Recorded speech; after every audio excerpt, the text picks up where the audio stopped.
Massés devant leur usine, ils sont près de 200 salariés de Dassault Aviation à avoir répondu à l'appel de la CGT. Un rassemblement pour, une fois encore, dénoncer le plan de réorganisation voulu par le constructeur. Dans la foule, les candidats de gauche aux élections législatives du territoire ont répondu à l'invitation du syndicat majoritaire qui souhaite interpeller les politiques. Pas question pour ces salariés de voir partir entre 200 et 300 collègues sur les quelques 900 qui travaillent sur le site. Je suis là par solidarité, je suis là aussi pour moi, parce que le jour où je serai impacté, si je ne sais pas me révolter, le jour où ça arrive pour les autres, je ne saurais pas me révolter pour moi. On fait partie des services qui partent. Et je dénonce vraiment le bras de fer qui s'est mis en place avec la direction, où pour éviter d'avoir à donner de l'argent aux salariés qui vont être mutés, ils nous disent qu'on sera volontaire.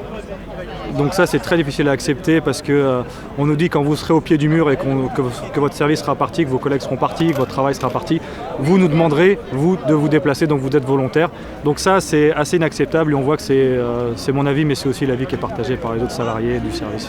Le constructeur souhaite réorganiser l'activité de ses 9 sites français. Ici à Argenteuil, ce plan de restructuration implique le transfert d'un tiers de l'activité vers d'autres usines, à Seclin et Mérignac pour l'essentiel.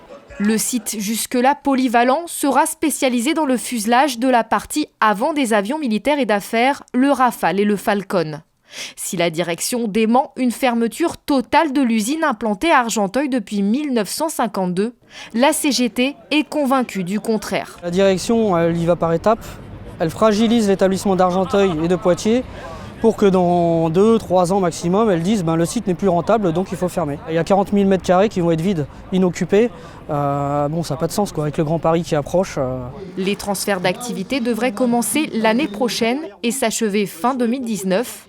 La CGT a invité les salariés à venir manifester le 21 mars prochain à l'occasion de la journée de grève nationale et interprofessionnelle que le syndicat organise, consacrée à la politique industrielle.